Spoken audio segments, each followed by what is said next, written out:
آپ روزانہ مختلف افراد سے ملتے ہیں، ان کو دیکھتے ہیں، کیا کبھی آپ نے ان کے بارے میں جاننے کی کوشش کی ہے کہ وہ کون ہیں، کیا کرتے ہیں، کہاں رہتے ہیں؟ بسم اللہ الرحمن الرحیم۔ پیارے دوستو، ایک ڈاکیے کی ہی مثال لے لیتے ہیں۔ وہ تقریباً ہر روز آپ کو کوئی نہ کوئی خط دینے آتا ہے۔ کیا آپ نے کبھی اس چیز میں دلچسپی لی ہے کہ وہ کہاں رہتا ہے، اس کے بیوی بچوں کی کیا حالت ہے؟ کیا وہ کبھی اپنے کام سے بیزار نہیں ہوا؟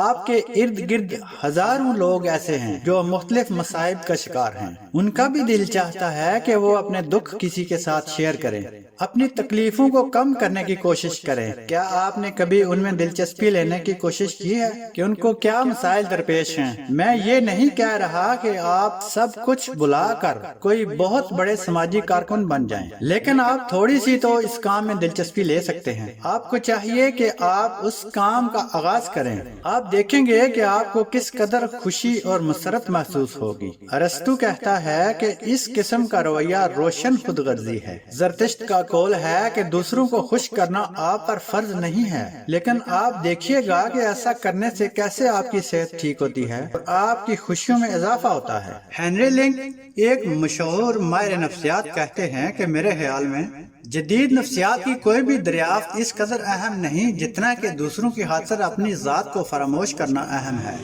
پروفیسر ولیم فلپس کہتے ہیں کہ جب بھی کسی ہوٹل، سٹور یا ہیئر سیلون میں جاتا ہوں تو میں ضرور ان لوگوں کی دلچسپی کی بات کرتا ہوں۔ حجامت کرواتے ہوئے میں ضرور حجام سے اس بات کا تذکرہ کرتا ہوں، کیا وہ سارا دن لوگوں کی حجامت کرتے کرتے تھک نہیں جاتا، یا اس نے کیسے اس پیشے کو قبول کیا۔ کسی سٹور پہ جاتے ہوئے میں وہاں کام کرنے والی لڑکی کی ضرور تعریف کرتا ہوں۔ میرا مقصد صرف ان لوگوں کو خوش کرنا ہوتا ہے۔ اکثر میں اس سے سلام لے لیتا ہوں، جس سے وہ بہت خوش ہوتے ہیں اور انہیں اپنے سارے دن کے لیے توانائی مل جاتی ہے۔ ایک دن میں ریلوے کی ڈائننگ کار میں دوپہر کے کھانے کے لیے گیا۔ اس دن انتہائی گرمی تھی، ڈائننگ کار لوگوں سے بھری ہوئی تھی اور وہاں کی سروس بھی بہت سست تھی۔ میں کافی دیر بیٹھا انتظار کرتا رہا، تب جا کے ایک ویٹر میرے پاس مینیو لے کر آیا۔ میں نے اس سے کہا کہ کچن میں کام کرنے والے بڑی مشکل سے کام کر رہے ہوں گے۔ یہ سننے کی دیر تھی کہ ملازم تل ہو گیا اور کڑنے لگا۔ میں نے سوچا کہ شاید اسے غصہ آ گیا ہے۔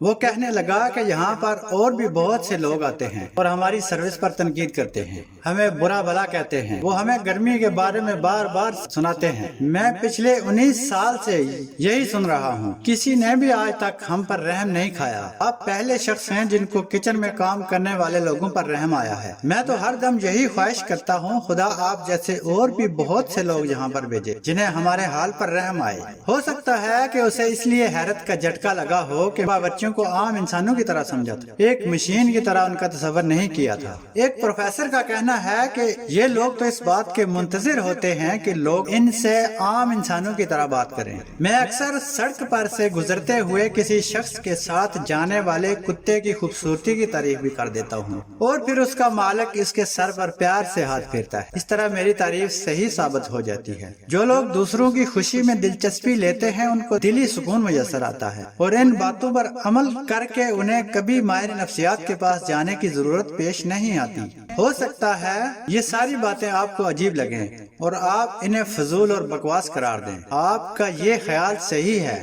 اس کا مطلب تو یہ ہوا کہ ابتدائے دنیا سے لے کر جتنے بڑے بڑے فلاسفر اور دانشور گزرے ہیں وہ سب مختلف سوچیں رکھتے تھے، لیکن چونکہ آپ کو تنقید کا حق حاصل ہے اس لیے میں آپ کے سامنے ایک نقطہ واضح کرتا ہوں۔ کیمبرج یونیورسٹی کے پروفیسر اور مقبول شاعر کہتے ہیں کہ دنیا کی عظیم ترین ہستی کے یہ الفاظ ہیں کہ جو شخص اپنی زندگی اپنے لیے گزارے گا وہ اسے ضائع کر دے گا، اور جو اسے میرے لیے ضائع کرے گا وہ اسے پا لے گا۔ ہم نے کئی لوگوں سے یہ الفاظ سن رکھے ہیں، مسٹر ہاؤس نے تو خودکشی کا ارادہ کر لیا تھا، لیکن پھر اس نے یہ محسوس کر لیا کہ جو شخص صرف اپنی ذات تک محدود رہتا ہے اسے زندگی سے کچھ نہیں ملتا۔ اس کے برعکس جو شخص دوسروں کے لیے کچھ کرتا ہے حقیقی زندگی وہی جیتا ہے۔ دوسروں میں اس قدر دلچسپی لیجئے کہ آپ کی ذات کہیں گم ہو جائے، اور روزانہ ایک ایسا کام کرنا اپنا معمول بنا لیجئے جس سے دوسروں کے چہرے پر مسکراہٹ پھیل جائے۔ میرے پیارے دوستو، چلتے ہیں ان